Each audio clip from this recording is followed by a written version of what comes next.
Vou contar mais uma linda história a partir de agora. Só que eu quero fazer antes um pedido para você. Se inscreva no canal. É um gesto tão simples para você e tão significativo para o canal. Entra no canal, se inscreva, curta, põe o teu joinha, acione o sininho. Para nós isso é muito importante. O canal ganha força e muito mais histórias a serem contadas. Por favor, se inscreva no canal. Agora, prepara o coração, porque a história de hoje é linda.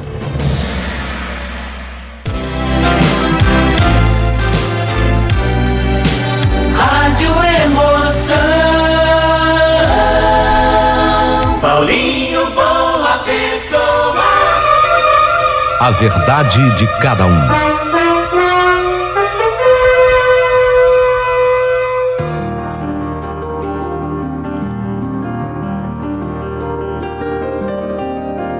Zombada.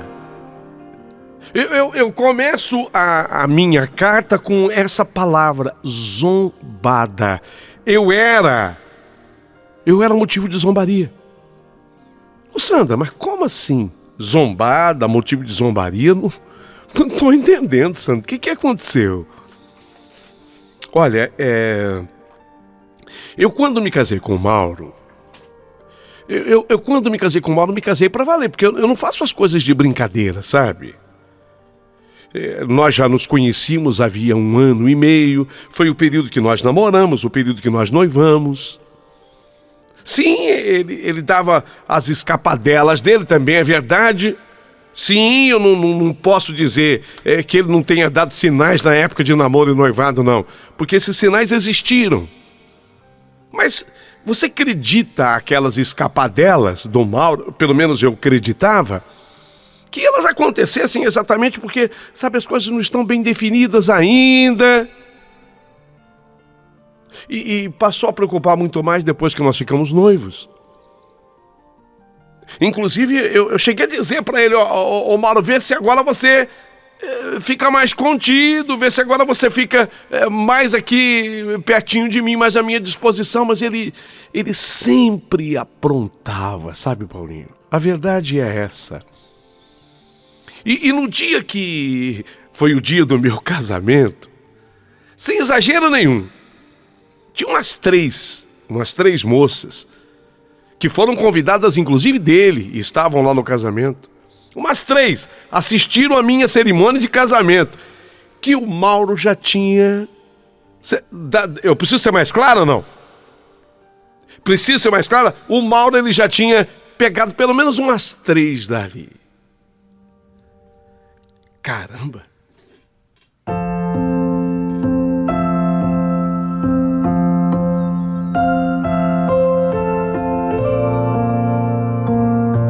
Era comum que eu ouvisse comentário do tipo: caramba, eu não queria estar na pele da Sandra, esse Mauro é muito aprontão. Eu não aguento ver rabo de saia. Você não viu? Quando a Michele chegou perto dele, ficou todo saidinho. Coitada. Eu ouvi esse tipo de comentário e olha, para ser muito honesta, o pior momento na vida de uma mulher é quando ela começa a se acostumar com esse tipo de comentário, sabe? E eu acho que a Sandra não passa nessa porta. O pessoal já começou a brincar direto comigo. Eu acho que a Sandra não passa nessa porta numa insinuação clara e evidente de que o chifre ia bater em cima do batente da porta. Não, o Mauro, ele aprontava demais comigo.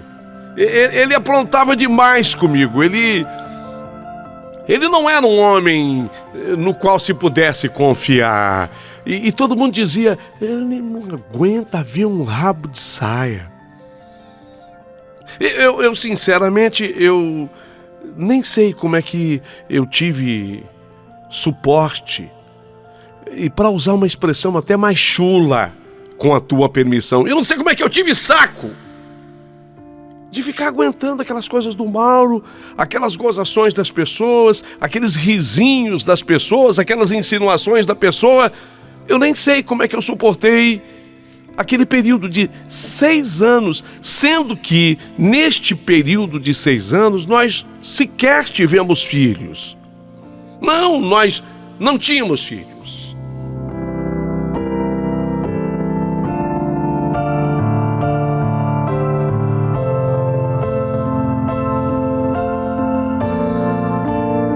Até que aquele dia foi demais. Foi um abuso extremo. Nós estávamos numa festa na casa de um amigo, e esse amigo ele mora num sobrado. Vocês lembram que eu disse que no meu casamento tinha umas 3 que o Mauro já tinha pegado?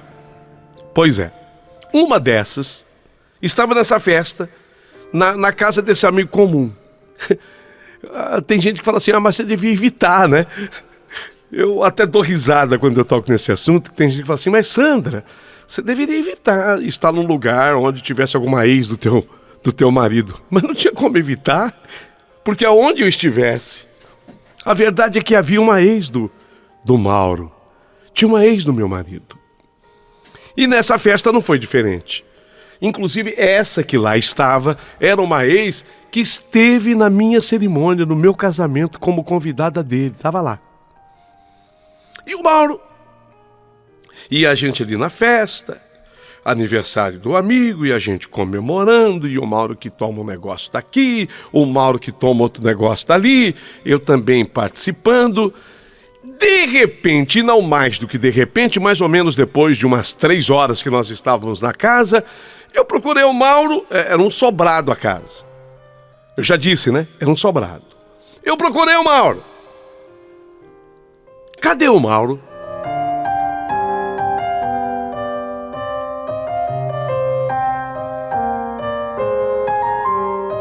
Roberto, você viu o Mauro? Ô Henrique, você viu o Mauro? Luísa, você viu o Mauro por aí? Ô Lúcia, você tá aqui na parte de fora fumando? O Mauro esteve aqui?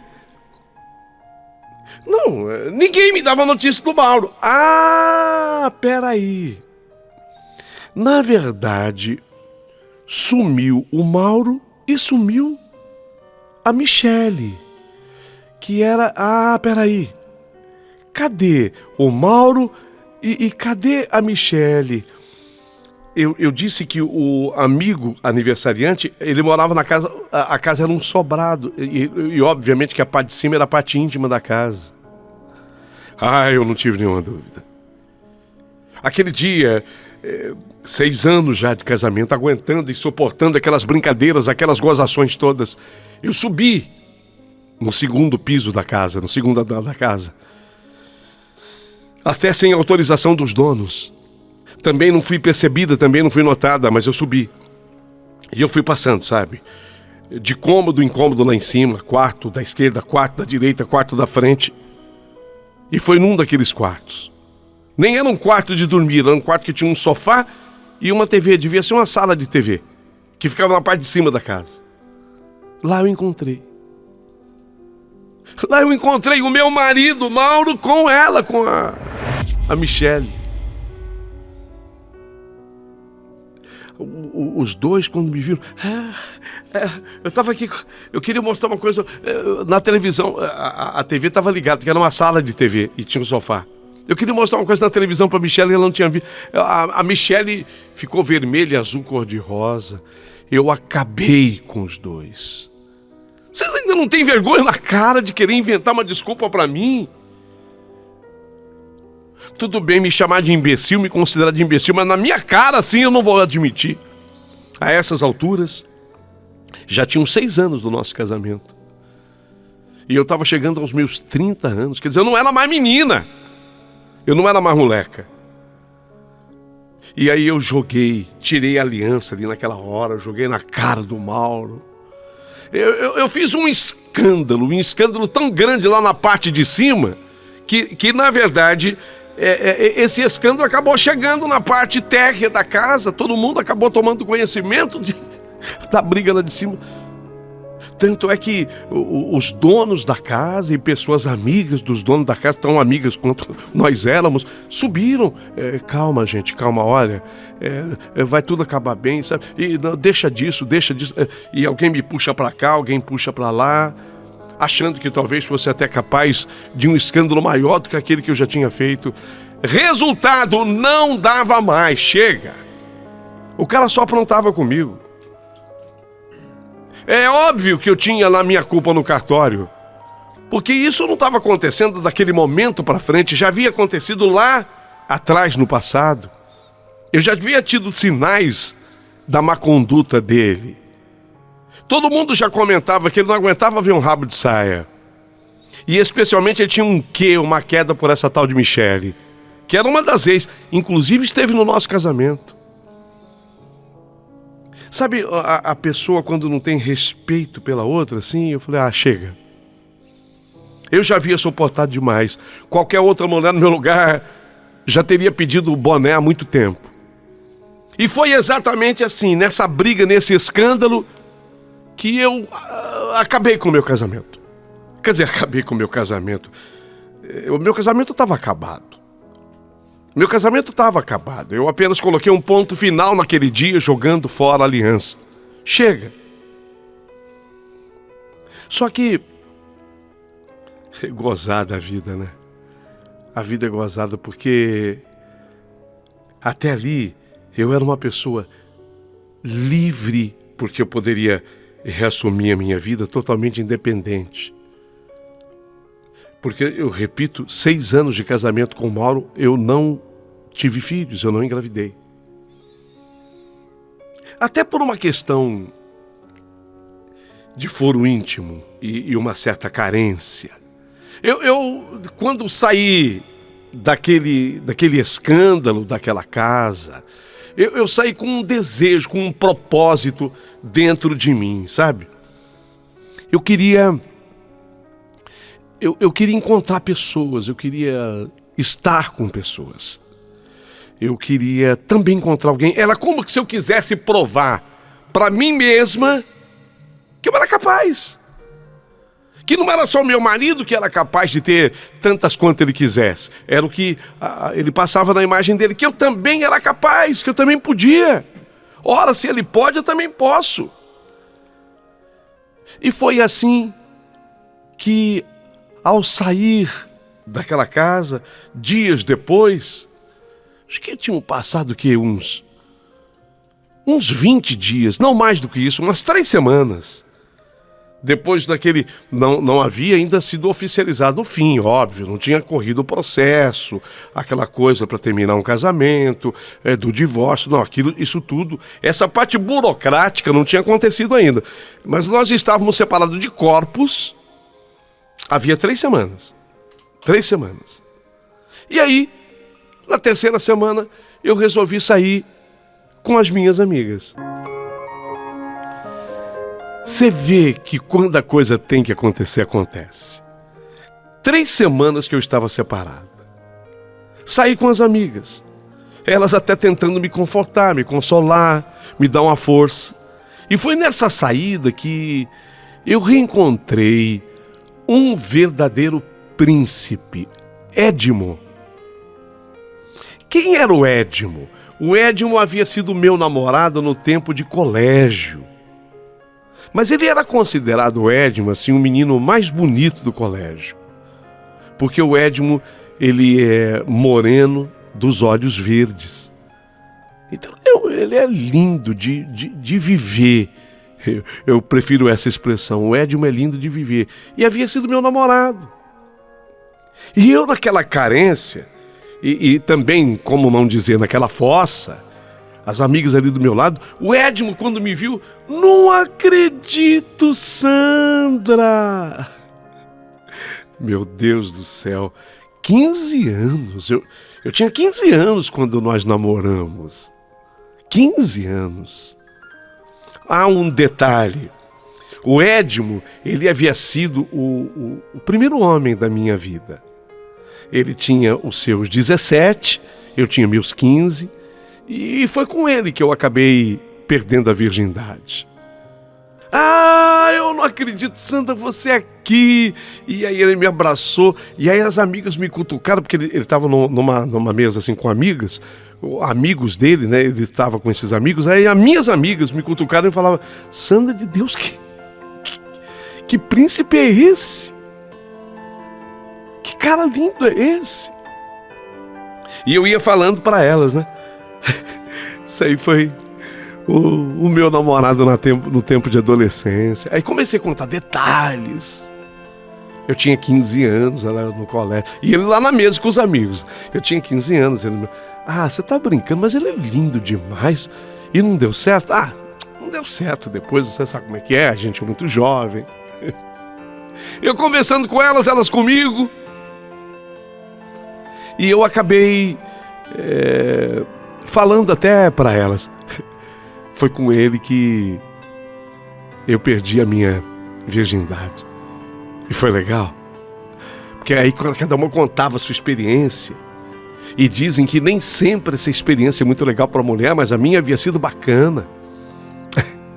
Eu contei até com uma certa empolgação.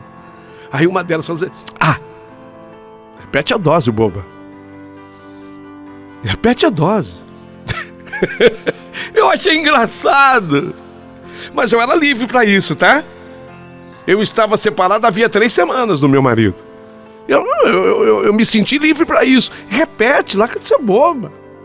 Até aquelas que conheciam a minha história me incentivavam mais ainda. Larga de ser besta, o cara, né? Vai. Repete a dose. Eu não estou dizendo que as amigas tenham influenciado, não. Mas eu me senti tão bem de ter reencontrado o Edmo. E aí, eu percebi que um dos amigos dele, da mesa que estava com ele, foi embora. Aí o outro também foi. Aí foi o terceiro. Só tinha ficado mais um, também foi embora. E ele ficou na mesa. E quando ele ficou sozinho na mesa, eu fiz assim um sinal. Coisa que eu nunca tinha feito na minha vida. Mas aos 30 anos eu fiz pela primeira vez. Fiz assim um sinal para que o Edmo viesse até a nossa mesa. E aí foi a vez das minhas amigas se tocarem. Bom, tô indo embora. Tchau. E a outra, tchau. Nós também estávamos em 4. Quer dizer, eu e mais 4. E as 4 foram se despedindo. E eu fiquei com o Edmo. Elas, de certa forma, entenderam que eu precisava daquele momento. Gente, eu tinha sofrido tanto nas mãos do Mauro. Aquela humilhação que eu havia sofrido há 3 semanas. Aquilo ainda martelava em mim, pesava em mim, sabe? Edmo, ele estava ali comigo.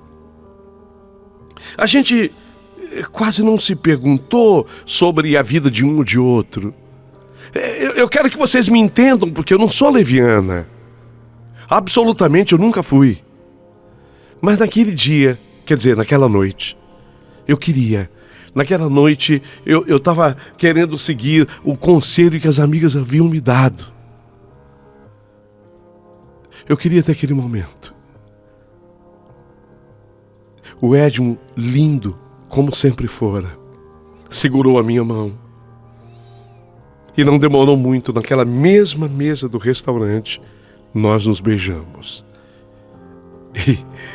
E depois daquele beijo, do reencontro de 15 anos passados, eu tinha 15 de idade, hein? Agora estava com 30. 15 anos depois daquele reencontro, ele acabou me conduzindo para um motel e nós passamos uma noite espetacular, uma noite linda. No outro dia, tomamos o café da manhã juntos. Outro dia, era exatamente um sábado, tomamos o café da manhã juntos. Nos despedimos. E a despedida foi um tanto ou quanto assim mais demorada, vocês estão me entendendo? É que ele já não morava mais ali. Ele já não morava mais naquela cidade onde nós já havíamos nos conhecido. Ele morava num lugar bem distante. Para que vocês tenham uma ideia, noutro país. Caramba, Edmo. Eu vim a passeio. Mas você mora em Buenos Aires? Moro. É uma delícia lá. Uma cidade maravilhosa. na Argentina, capital argentina. E eu tô voltando para lá hoje. Desculpe eu perguntar. Tá casado? Edmo, ele não deu rodeios, não. Ele apenas ficou mais tímido. E percebi até que ele ficou um pouco mais vermelho, mas ele não mentiu. Sou casado. Eu não vou te mostrar nada da minha mulher, mas eu vou te mostrar a minha filha. Caramba! Como é que ela chama? Malena. Nossa, que linda! Os seus olhos, ah? Linda, né? Linda. Então eu entendi, naquela despedida, na volta do Edmo a Buenos Aires, que ele tinha a família dele, caramba. Mas por que você não falou isso antes? Não, eu não queria falar antes. Deu pra vocês entenderem? Não, por favor, não me condenem, não me critiquem. Mas por que você não falou antes com ele? Não, eu não queria. Eu achei importante viver aquela inconsequência daquele encontro. Eu precisava daquilo. As amigas me incentivaram e todas acreditavam que eu estava certo em fazer o que eu estava fazendo. Era uma questão de foro íntimo. Eu precisava viver aquilo. Eu precisava me compensar de toda a dor e de todo aquele sofrimento que eu havia passado. Ele foi embora. Eu até o acompanhei num lugar onde ele se despediu, porque ele ainda ia passar na casa dos pais para a despedida final. E a última coisa que nós fizemos não foi um beijo, foi um aperto de mão. Reconhecendo que naquele aperto de mão, que foi a nossa despedida final, reconhecendo que nós éramos agora amigos, né? Fomos namorados, quando eu tinha 15 ele tinha 17. Houve aquele reencontro. Foi uma noite espetacular. Eu gostei. Eu curti. Deveria ter feito a pergunta antes, se ele era casado. Não fiz. Foi de propósito, porque eu temia que ele fosse. E como de fato ele era. E tudo acabou assim. Ele foi embora. E eu fui também para minha casa. Separada, eu comecei a dar movimento com uma advogada. Aliás, essa advogada, ela era uma das amigas que estava comigo no restaurante.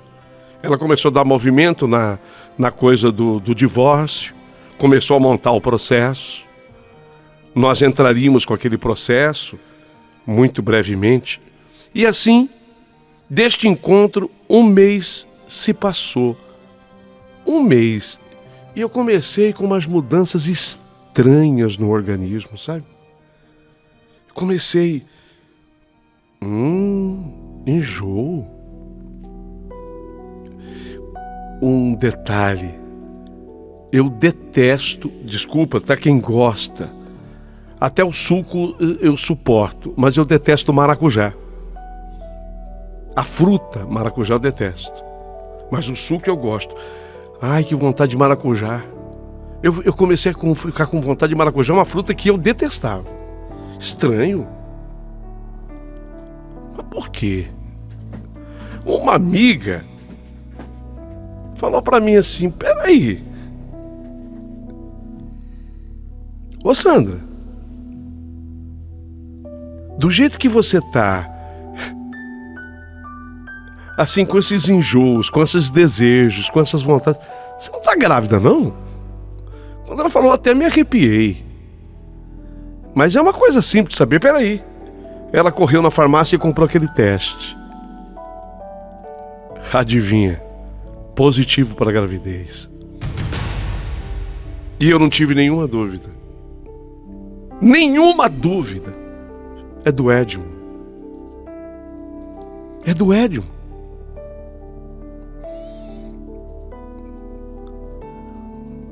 Fazia um mês e um pouquinho, um mês e um dia, um mês e 2 dias daquele nosso encontro, quando eu fiz o teste. É do Edmo. Sequer a minha menstruação havia atrasado ainda. Ela já tinha atrasado, mas eu não tinha percebido ainda, porque aquilo não era um atraso. Eu comecei com esses sintomas: a vontade, o desejo, e aí o teste, grávida. Meu Deus, e agora? O que você faria? Porque o Edmo, eu fui tão inconsequente quanto ele, mas eu iria atrás daquele meu ex-namorado lá na Argentina, lá em Buenos Aires. Ele tem a família dele. Peraí. Agora, sozinha, para encarar aquela gravidez sozinha, realmente seria muito problemático para mim. E há um detalhe que eu ainda não contei aqui. O meu ex, o Mauro, meu ex, ele é um cara muito bem de vida, muito bem posicionado. O início de tudo foi, eu não posso mentir, foi um desejo de vingança. Vocês vão me entender. O início de tudo foi um desejo de vingança. Eu falei com a minha amiga advogada que estava montando o processo da minha separação, do meu divórcio. Eu tô grávida. Falou, nossa, e agora? Ela já sabia de toda a história, inclusive ela estava lá na noite comigo. Você acha que... Eu acho, não tenho certeza. É do Edmo. E o que você vai fazer? Segura o processo. Eu vou falar com o Mauro. O Mauro, o meu ex-marido, ele se surpreende quando ele recebe a minha ligação. Ele achou que eu quisesse brigar, que eu quisesse ofender. Mas na verdade eu falei... Eu preciso conversar com você, Mauro. E tem que ser pessoalmente. Ele, na hora, desmarcou tudo que ele tinha marcado. Ele tinha reunião. Me recebeu imediatamente. Que foi? Você me pareceu tão aflita. Que foi, Sandra? Mauro, eu não sei se eu quero mais me separar de você. Que bom. Que bom, eu tinha certeza que isso ia acontecer, porque você sabe a falta que você me faz, você sabe o imenso amor que eu tenho por você. Mas o que foi que fez você pensar diferente? O que fez eu pensar diferente, Mauro, é que eu tô grávida. Não. Repete. Eu tô grávida. Eu quero ouvir outra vez. Eu quero ouvir de novo. Eu tô grávida. Ele me pegou no colo dentro da sala dele, da empresa. Ele me rodou. Ele me rodou assim no colo. E aí ele foi mostrando para todos os funcionários dele: minha mulher tá grávida. Os funcionários não entendiam nada, porque eles sabiam que a gente tinha separado. Você sabe como é que é, né? A conversa roda. A minha mulher tá grávida, minha mulher tá grávida. Ele foi de sala em sala, mostrando para as pessoas que eu estava grávida naquela felicidade. E foi assim que nós retomamos a nossa vida de casados. Eu precisava dele. Eu fui paparicada naqueles 9 meses e durante todo esse período eu pedi para ele: não me humilha mais. Afinal de contas, eu sou agora a mãe do seu filho. Não me humilhe mais. Não me faça mais de boba, não me engane mais. E ele, olhando nos meus olhos, e disse: você já é a mãe dos meus filhos. E eu prometo com a minha palavra de homem, eu nunca mais terei ninguém fora do meu casamento. É minha palavra. Definitiva palavra. 9 meses paparicada e nasceu a minha menina. A coisa mais linda do mundo. Letícia, linda. Mas ela tem os olhos verdes. O próprio Mauro encontrou desculpa para os olhos verdes. A minha bisa, minha mãe conta, tinha os olhos iguaizinhos os dela. Puxou a minha bisa, os mesmos olhos verdes. E a verdade foi que nós retomamos a partir dali a nossa vida. E a Letícia ficou sendo a nossa única filha, a coisa mais linda deste mundo. E que vai surpreender todo mundo agora, vai. Jamais o Edmo soube qualquer coisa. Nunca. Jamais o Mauro, meu marido, soube de qualquer coisa. Só eu e 4 pessoas sabem, aquelas amigas.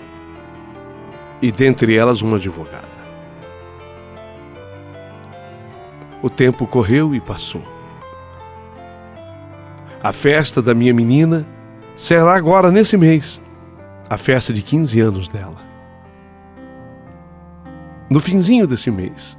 A festa de 15 anos dela, ela está linda. Por incrível que pareça, a minha filha é tão importante, a Letícia, que ela salvou meu relacionamento com meu marido. Vocês acreditam que o Mauro, depois que eu engravidei e fez a promessa, ele jamais me traiu outra vez? Não conseguimos mais nenhum filho. Eu não sei, na verdade, o que acontece, o que ocorre entre mim e ele, apesar da nossa vida sexual ser bastante ativa e muito boa, diga-se de passagem.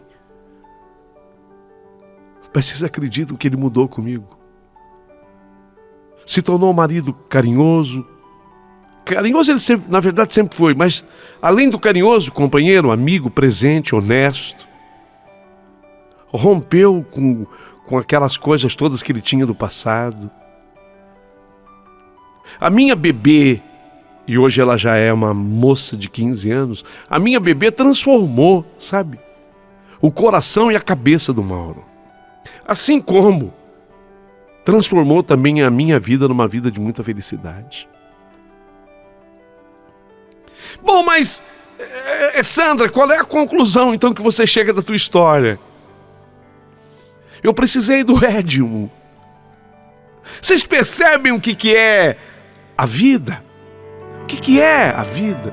Eu precisei desse reencontro com o Edmo. 15 anos depois de termos namorado, para que tivéssemos aquela noite, para que houvesse aquele momento. E aquela gravidez, que num primeiro momento me desesperou, foi transformadora. Óbvio que tem gente que ainda me diz: você não tem medo que o Mauro descubra? Não tem como. A não ser que uma dessas amigas me traísse, sei lá. Mas são pessoas nas quais eu confio tanto. Ah, mas se eu fosse você, eu abria os olhos, hein? Vai devagarzinho e conta. Meu Deus, se eu contar, eu vou destruir, vocês não acham? Vocês não acham que eu vou destruir o que tá perfeito?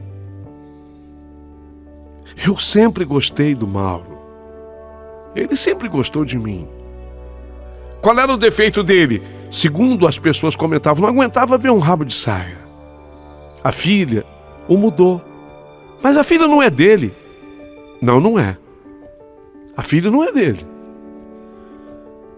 Mas precisava ser. Você no meu lugar cairia nessa conversa de falar a verdade para ele?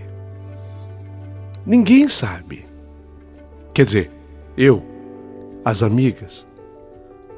Mas nem mesmo as amigas têm certeza absoluta. Elas poderiam apenas fazer uma fofoca que naquele período eu tive um relacionamento. Foi traição? Não foi. Não foi. Eu não traí o meu marido. Eu estava separada dele.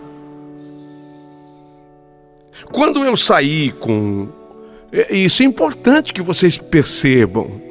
Quando eu saí com o Edmo, eu estava separado do meu marido. Havia 3 semanas. E eu estava consciente de que eu não voltaria mais. Foi a necessidade que me fez voltar? Foi o medo de encarar essa vida sozinha, estando grávida.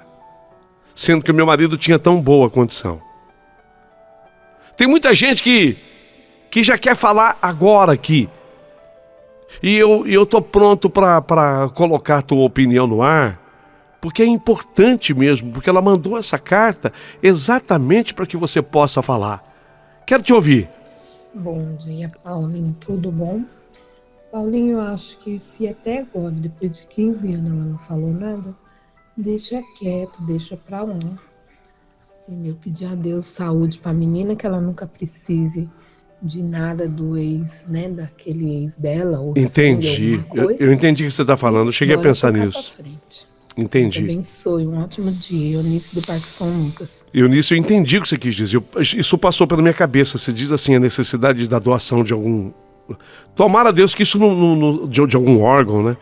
Eu entendi o que você falou. Bom dia, Paulinho.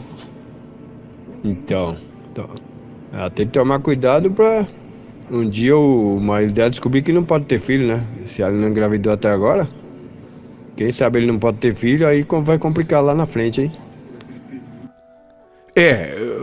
Eu também cheguei a pensar nisso, mas eu tenho a impressão que... Não sei porque que eles não conseguiram ter filho, né? Os dois. Bom dia, meu querido amigo. Sabe, na nossa vida acontecem coisas que não há explicação.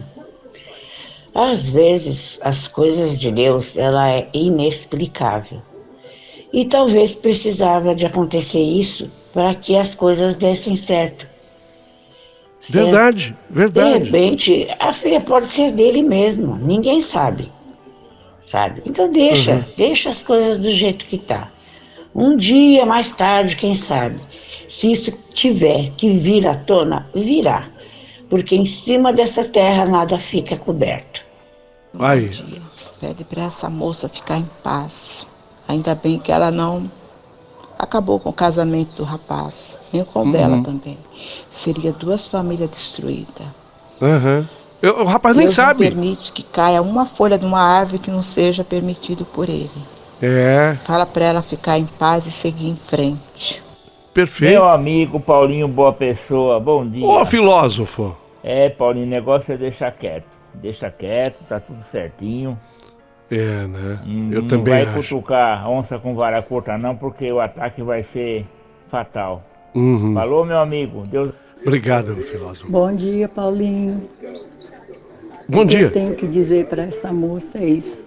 Eu acho que o marido dela é estéril e nem ele sabe que é. Por isso eles não tiveram mais filhos. E Deus enviou para eles essa menina que faz a alegria e a união deles. Verdade. Perfeito. Bom dia, Paulinho. Ô, Maria José. Paulinho, eu todo resfriado daquele. Eu tô vendo. Paulinho, as coisas boas é tudo feita por baixo do pano, né? Como é bom. É isso, meu amigo. Ela não fala não, imagina. Não, né? Se tá bom, pra que falar, né? Oi, Paulinho, bom dia. Que história, hein? Mas eu acredito que ela não deve falar não, porque ela tem que pensar na filha, né? Que foi criada achando que esse Mauro era o pai, né? Então. Com certeza. Tem que deixar como tá. Ninguém sabe disso, né? Deixa assim mesmo. Andréia do Carrão. Ô, André, muito obrigado. Mas a partir de agora, aqui abaixo desse vídeo, eu quero que você coloque o teu comentário. No lugar dela, o que você faria? Aconteceu com você algo parecido? Como é que você recebeu essa história? Tinha que ser? Em algum momento você considera que ela errou? Manda a tua opinião. A partir de agora, em A Verdade de Cada Um.